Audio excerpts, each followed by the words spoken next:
India की आजादी की कहानी कॉलोनियलिज्म, रेजिस्टेंस और आखिर में ट्रायम्फ से भरी हुई है। ये कहानी 17th सेंचुरी में शुरू होती है, जब ब्रिटिश ईस्ट इंडिया कंपनी आई, जो देखने में एक सिंपल ट्रेडिंग वेंचर लग रही थी, लेकिन इसने इंडियन हिस्ट्री को हमेशा के लिए बदल दिया। डिप्लोमेसी, मिलिट्री पावर और प्रॉफिट के लालच से इसने इंडिया के बड़े हिस्से पर कब्जा कर लिया।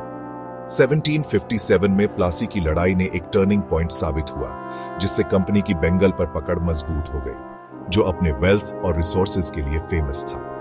19th सेंचुरी की शुरुआत तक इसने ज्यादातर सब कॉन्टिनेंट पर कंट्रोल कर लिया था, एडमिनिस्ट्रेटिव, जुडिशियल और मिलिट्री पावर अपने हाथ में लेके। कंपनी का राज इकोनॉमिक एक्सप्लॉयटेशन से भरा था। इंडिया के रिसोर्सेज ब्रिटेन के इंडस्ट्रियल रेवोल्यूशन के लिए इस्तेमाल हो रहे थे।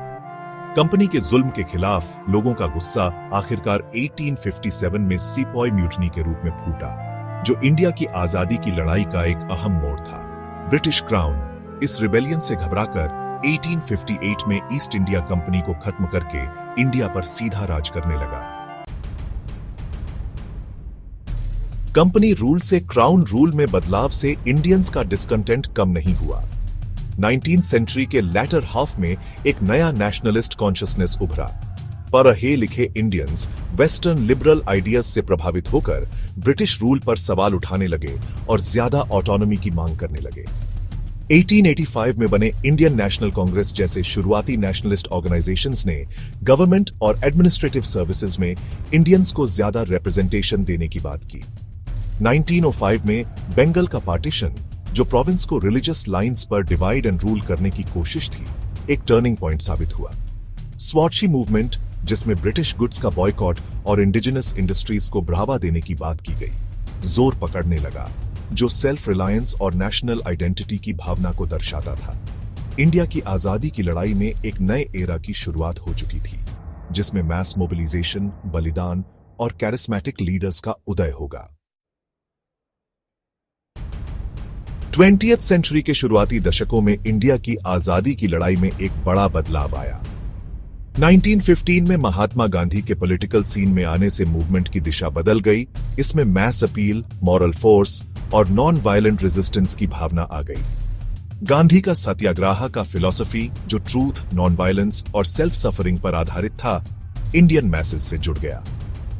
1920 से 1922 तक चला नॉन कोऑपरेशन मूवमेंट, गांधी का पहला मैस सत्याग्रह। इंडियन सोसाइटी के सभी वर्गों ने बियाज चढ़कर हिस्सा लिया। 1930 में आइकॉनिक सॉल्ट मार्च के साथ शुरू हुआ सिविल डिसोबीडियंस मूवमेंट ने स्ट्रगल को और तेज कर दिया। इम्प्रिजनमेंट, ब्रूटैलिटी और रिप्रेशन के बावजूद गांधी के लीडरशिप से इंस्पायर्ड इंडियन लोग आजादी के लिए डटे रहे। सेकेंड वर्ल्ड वॉर इंडिया की आजादी के लिए एक टर्निंग पॉइंट साबित हुआ। 1942 का क्विट इंडिया मूवमेंट, जिसमें इमीडिएट इंडिपेंडेंस की मांग की गई, ने ब्रिटिश गवर्नमेंट पर बहुत प्रेशर डाला। सेक्शन 4, आजादी की कीमत, विभाजन और उसके बाद। जैसे ही ब्रिटिश एम्पायर का सूरज डूबने लगा, इंडिया के फ्यूचर का सवाल उठने लगा। मोहम्मद अली जिन्ना की लीडरशिप वाली मुस्लिम लीग ने एक अलग मुस्लिम मेजॉरिटी स्टेट की मांग की। उनका कहना था कि हिंदू मेजॉरिटी इंडिया में मुस्लिम्स के इंटरेस्ट्स को नजरअंदाज किया जाएगा। इंडिया का पार्टीशन, जिसे कभी अनथिंकेबल माना जाता था, 1947 में एक ट्रैजिक रियलिटी बन गया। ब्रिटिश पार्लियामेंट द्वारा पास किया गया इंडियन इंडिपेंडेंस एक्ट सबकॉन्टिनेंट को 2 इंडिपेंडेंट डोमिनियंस, इंडिया और पाकिस्तान में बांट दिया। जल्दबाजी में और बिना प्लानिंग के किया गया पार्टीशन ह्यूमन हिस्ट्री के सबसे बड़े मैस माइग्रेशंस में से एक का कारण बना। पार्टीशन के ट्रॉमा ने इंडिया और पाकिस्तान दोनों की साइकीज पर गहरा घाव छोड़ा और उनके बिलैटरल रिलेशंस पर भी असर डाला। सेक्शन 5, विरासत और विचार, ब्रिटिश राज का स्थायी प्रभाव। द 15th of August 1947 को इंडिया आखिरकार कॉलोनियल रूल से आजाद हो गया, लेकिन आजादी एक बड़ी कीमत पर मिली। पार्टीशन, जो British divide and rule policy की एक दर्दनाक लेगेसी है, आज भी सब कॉन्टिनेंट पर अपना साया डालती है।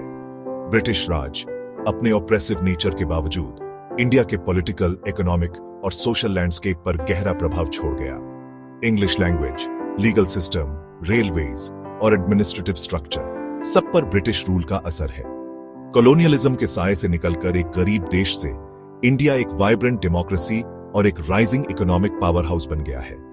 इंडिया की आजादी की कहानी सिर्फ एक हिस्टोरिकल इवेंट नहीं है, बल्कि उन लोगों की इंडोमिटेबल स्पिरिट का प्रमाण है जो अपनी डेस्टिनी खुद लिखना चाहते थे।